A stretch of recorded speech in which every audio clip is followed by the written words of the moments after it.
students. So this is the class 5th lecture, Social Studies, Chapter 1, Conservation of Environment. वातावरण का संरक्षण. Topic है What is conservation? Learning outcomes. Students will be able to restate the meaning of conservation. Teaching strategy, storytelling, teamwork and discussion. Materials required textbook instructions. Initiate a discussion by asking the students the following questions. What did you with your grade 4th books? On the basis of their response, what did you with your grade 4th book? आपने अपनी 4th grade की book को आपने क्या किया, उसके साथ आपने क्या किया. First point, on the basis of their response. Second point, on the basis of their response tell the students that by giving the books to other junior students they optimize the use of the books. Similarly, by selling the books they have generated money which could be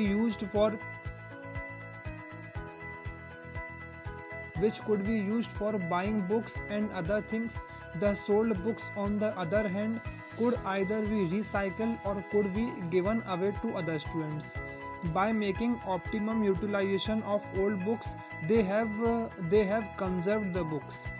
तो उन्होंने क्या किया, उन्होंने अपने junior स्टूडेंट्सों को उन्होंने वो book उन्होंने दे दी, या उन्होंने उसका यूज़ किया, या उन्होंने उस बुक को उन्होंने बेच दिया, उससे उन्होंने मनी जनरेट की.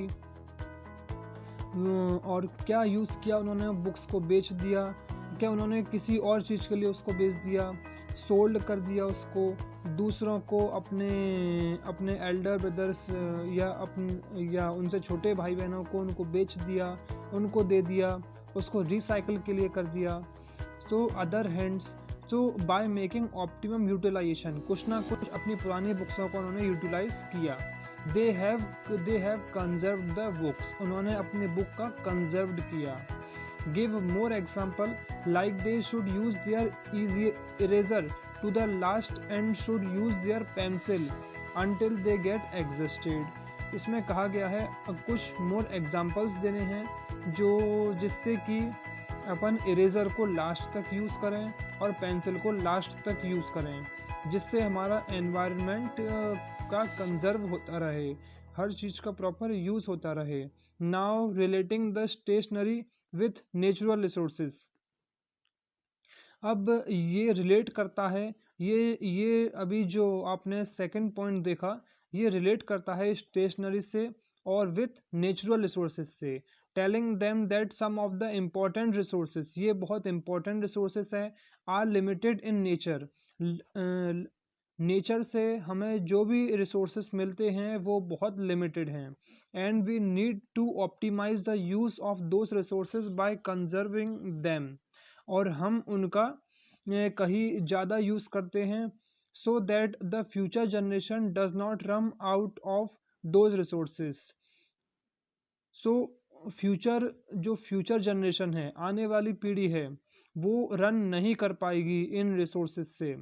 क्यों? क्योंकि अभी उसका इतना यूज़ हो रहा है और उसका कंजर्व नहीं कर रहे, तो इसी वजह से. Now tell them the story of how human beings have recklessly exploited the natural resources of the earth, putting the world into danger of existing all its resources. क्यों ह्यूमन बींग इतना risk ले रहे हैं? Human beings जो मानव होते हैं, अपन जो human beings होते हैं, वो इतना रिस्क क्यों ले रहे हैं? क्यों अपने रिसोर्सेज को डेंजर में डाल रहे हैं? क्यों नेचुरल रिसोर्सेज को इतना उसमें एक्सप्लॉइट कर रहे हैं? Also tell them that energy resources such as, अब एनर्जी रिसोर्सेज कौन कौन से होते हैं? एनर्जी रिसोर्सेज होते हैं such as coal and petroleum release a lot of carbon in the air and pollute the air. जो एनर्जी रिसोर्सेज होते हैं ये कोल होते हैं, पेट्रोलियम होते हैं, और ये रिलीज़ करते हैं लॉट ऑफ कार्बन रिलीज़ करते हैं एयर में, एंड पॉल्यूट द एयर, और एयर को गंदा करते हैं. Natural energy resources such as solar energy, wind energy, and hydroelectric energy do not harm the environment. जो नेचुरल एनर्जी होते हैं, नेचुरल एनर्जी रिसोर्सेस होते हैं, ये होते हैं सोलर एनर्जी जो हमें सन से मिलती है, wind energy and hydro electric energy. Wind energy पवन ऊर्जा, हाइड्रो इलेक्ट्रिक एनर्जी ये होती है पन बिजली ऊर्जा। Do not harm the environment, ये हमारे एनवायरनमेंट को हार्म नहीं पहुंचाते। और जो कोल होता है, जो पेट्रोलियम होता है, इनसे इनसे कार्बन इनसे कार्बन एयर में फैलता है और ये एयर को पॉल्यूट करता है। सो compressed natural gas is now used in mainly vehicles because it is very low on carbon emission. compressed natural gas होती है, ये अब कई सारे व्हीकल्स में यूज होने लगी है बिकॉज क्योंकि it is very low on carbon emission, क्योंकि ये बहुत इससे कार्बन बहुत कम निकलता है। Divide the class into groups of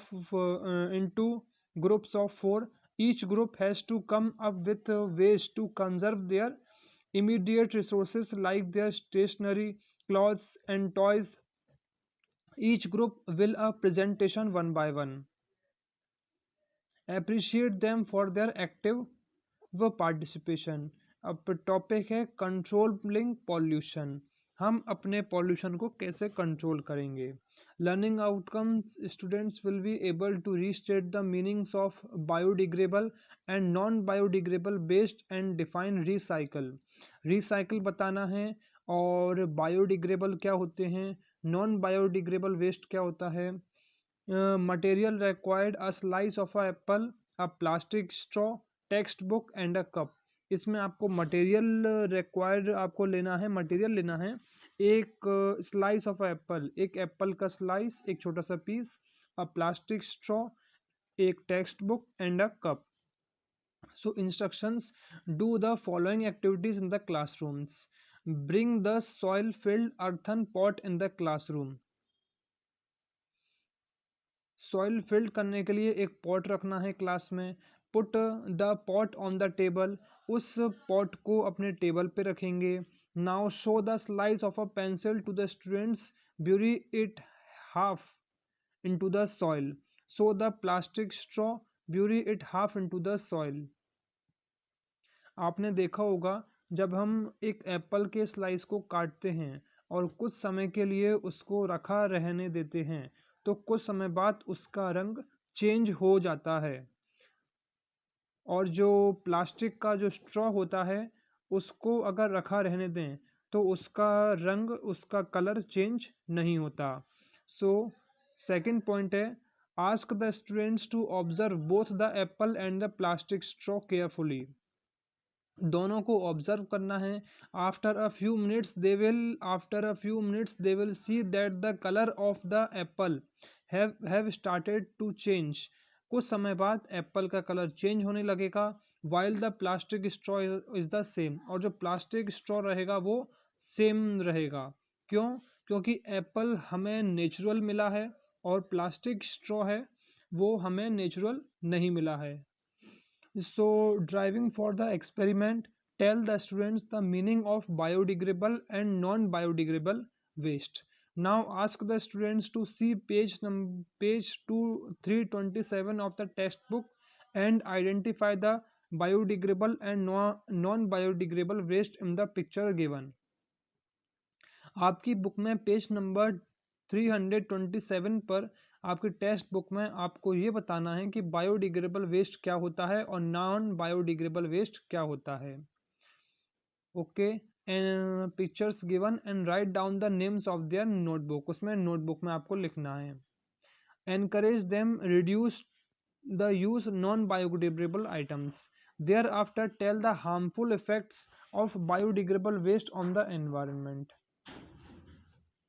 non biodegradable के वेस्ट कौन कौन से हमारे हार्मफुल, हमारे नेचर को बहुत हार्मफुल हैं।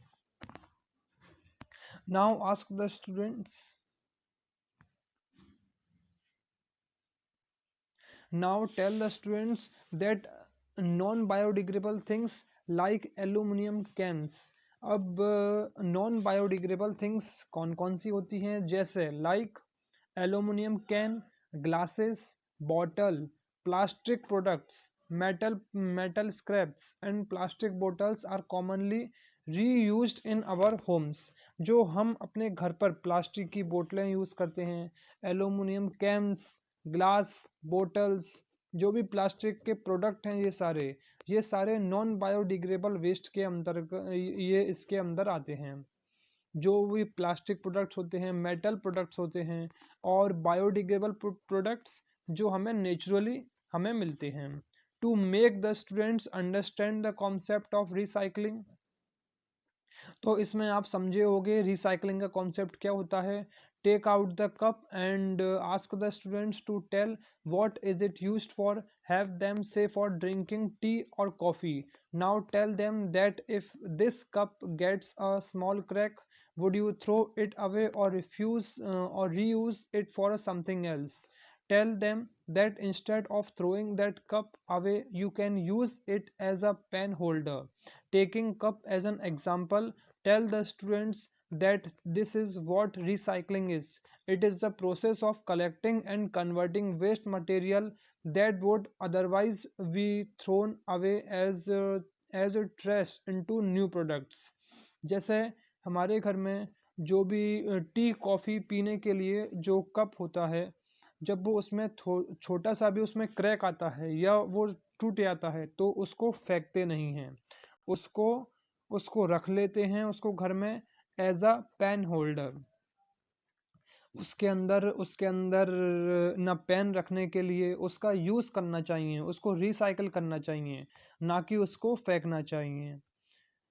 इसी में और now tell the students that non biodegradable waste are either recycle or they end up in landfill. Ask the students to see the images page 233-28 of the textbook and identify the objects they can recycle and the objects that end up in landfills. Also discuss the do you know fact given on the page.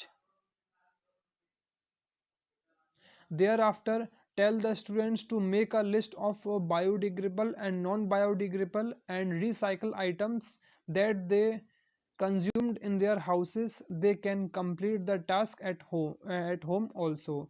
ये आपको list बनानी है biodegradable and non biodegradable waste की, कौन से non biodegradable होते हैं और कौन से बायोडिग्रेडेबल होते हैं। So okay, so this is the part 1।